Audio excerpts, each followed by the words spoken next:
Hello, and welcome back to 10 Minute Movies, where we take cinematic masterpieces, and more often disasters, and cut them down into short, digestible videos. Today we're taking a look at the fifth film in the Bond franchise, You Only Live Twice.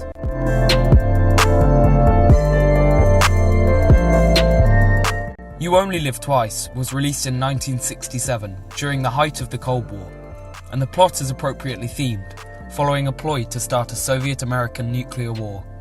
The film was a roaring success at the box office, with fans of Bond ranking You Only Live Twice among the best in the series.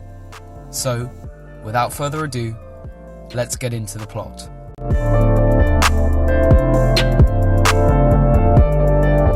The film starts with a NASA spacecraft.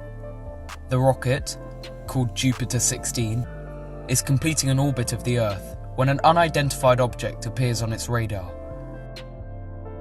The object eventually comes close enough for the astronauts to be able to see it, and they discover that it is in fact another spacecraft.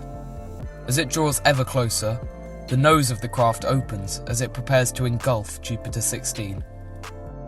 This hijacks the NASA vehicle and also cuts off its communication with Cape Canaveral, causing panic at the White House.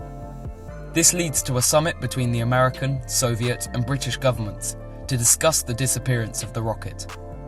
This being the Cold War, the Americans suspect the Soviets of foul play. However, the British government suspect the Japanese are involved, since they track the spacecraft coming down to Earth over the Sea of Japan. To investigate, MI6 send Agent James Bond to Tokyo to work alongside the Japanese Secret Service. On his arrival, Bond attends a sumo wrestling match, where he's approached by Japanese Secret Service agent Aki.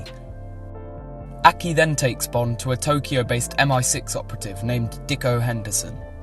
At his house, Bond and Dicko share a drink together, and Henderson reveals that he has critical evidence about the rocket. But, before he can elaborate further, he's stabbed by an assassin through the paper-thin walls. Bond chases after and kills the assailant. Then, he takes the man's clothes as a disguise and goes to the man's getaway car. Once in the car, he pretends to be injured so he doesn't have to speak. The assassin's accomplice then drives them back to presumably where they came from, which turns out to be the headquarters of Asato Chemicals. Bond subdues the driver of the car, then breaks into the building and infiltrates the chairman's office. There, he manages to break into Mr. Asato's safe and steal secret documents. On his way out, though, Bond sets off an alarm and is pursued by armed security. Luckily, though, he's rescued by Aki, and the two drive to an abandoned subway station. Once there, Aki flees inside the building away from Bond. Bond follows after her, but falls down a hidden trapdoor which leads to the office of Taiga Tanaka. Taiga is the head of the Japanese Secret Service and agrees to help Bond. The two examine the stolen documents, where they find a receipt for 500 kilograms of liquid oxygen used in the production of rocket fuel. They also find a photograph of a cargo ship called the Ningpo. The photo of the Ningpo contains a microdot message explaining that the tourist who took the photo was killed as a security precaution. Bond and Tanaka then travel to Tanaka's spa. There, Bond meets with Aki again. Having developed feelings for one another, the pair kiss, and Bond carries Aki to bed. The next day, Bond goes back to Asato Chemicals to meet Mr. Asato himself. Bond pretends to be a potential new buyer and probes Asato about the sale of liquid oxygen. Asato humours Bond, but after the meeting, he orders his secretary, Helga Brandt, to have Bond killed. On his way out, assassins open fire on Bond, but fortunately, Aki is there to rescue him again, and the two drive to the port where the Ningpo is docked. There, they investigate the dock and discover that the ship is delivering chemicals for rocket fuel. However, they're discovered, and a chase begins, during which Aki manages to escape. Bond, however, is captured, and when he wakes up, he finds himself tied up in Helga Brandt's cabin aboard the Ningpo. Brandt interrogates Bond before kissing him. She pretends she wants to escape from Osato with Bond, and so the next day, the two fly in a plane to Tokyo. However, it's revealed that she was tricking Bond, and she sets off a flare in the plane, seals Bond in his seat, and bails out in an attempt to finally kill him. Bond, though, manages to escape the trap and land the plane. He then escapes before it explodes. The following day, Bond meets with Tanaka again. Tiger shows Bond a much more recent photo of the Ningpo, and, when compared to the original found in Osato's office, the waterline on the boat is considerably lower down, meaning that she must have been emptied of her cargo. Bond decides to investigate the Ningpo and finds the place where she was last in. Using a weaponized autogyro provided to him by MI6's gadget master Q, Bond flies out over an island. Near a volcano on the island, Bond is attacked by 4 helicopters, which he is able to defeat thanks to his array of weaponry. The attack, though, does confirm his suspicions that the enemy base is nearby. Later that day, a Soviet spacecraft is then captured in orbit by another unidentified craft, which further heightens tensions with the US. The mysterious spaceship lands in a secret base, hidden inside the volcano Bond was flying over earlier.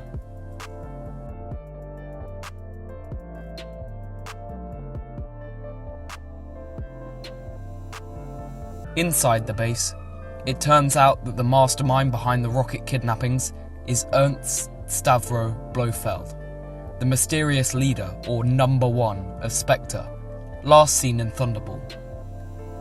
It is revealed that Spectre have been hired by China to start a Soviet-American war in order for them to destroy each other so that China can replace them as the world's new leading superpower. Blofeld then summons Osato and Brandt to his office, who are revealed to be Spectre agents, to answer for not having killed Bond. Osato immediately blames Brandt, so Blofeld kills her by dropping her into a pool filled with piranhas. Blofeld then orders Osato to kill Bond. Bond then meets Tanaka and Aki at Tiger's ninja school, where they plan to infiltrate Blofeld's island by disguising Bond and Tiger's men as Japanese fishermen. They then plan to send 100 ninjas, as well as Tiger himself, to attack the island at dusk. The night before the mission, a Spectre assassin infiltrates Bond's sleeping quarters and tries to poison Bond while he and Aki are sleeping. However, Bond rolls over in his sleep, causing Aki to accidentally ingest the poison instead.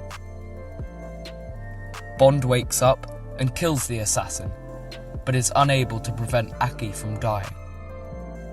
Following a second attempt on his life by another assassin, this time disguised as a ninja, Bond is taken to meet Kissy Suzuki, who is to act as his wife during the disguise. The two then head to the island and follow a lead together. A few days prior, an island girl was killed while swimming in a cave. The death was very suspicious, so the pair investigate the cave, where they find it to be booby-trapped with poisonous gas. They also discover that the cave is directly below the volcano, and so Bond surmises that the base must be inside the volcano. Because of this, he and Kissy climb to the crater, where they discover that the mouth of the volcano is a disguised hatch to the secret rocket base. Bond slips inside the base, while Kissy goes to alert Tanaka. Inside the base, Bond discovers that Spectre are targeting one final American launch that they believe, if disturbed, will trigger the beginning of the war. Bond then manages to locate and free the captured American and Soviet astronauts, and, with their help, steals a spacesuit in an attempt to infiltrate the Spectre spacecraft responsible for the kidnappings. However, Blofeld spots Bond mishandling his equipment on CCTV, and he's captured before he can board the spacecraft. Bond is taken to the control room, where he meets Blofeld face to face for the first time. There, Blofeld reveals his plan to Bond, and then kills Osato, to demonstrate the price of failure to Bond. Bond is taken away while the Spectre rocket takes off. It begins to close in on the new American spacecraft, and the US government prepared to launch a nuclear attack on the Soviet Union. Meanwhile, the team of ninjas trained by Tanaka arrive at the base's entrance, but are detected and shot at. Bond manages to briefly open the hatch, which allows some of the ninjas inside the base. Once inside, they begin to attack the Spectre personnel. During the ensuing battle, Bond fights his way back to the control room and kills one of Blofeld's bodyguards by tossing him into the piranha pool. He then activates the Spectre rocket's self-destruct mechanism before it can reach the American craft, which destroys it. The Americans promptly stand down their nuclear forces. Having been beaten, Blofeld activates the base's self-destruct system, which is a bomb that triggers a volcanic eruption. Blofeld then manages to escape, while the base begins to destroy itself. Bond, Kissy, Tanaka, and the surviving ninjas manage to leave before the eruption destroys the base, and Bond and Kissy manage to make their way to a life raft. The two kiss, and the screen fades to black as the pair are literally picked up by a submarine.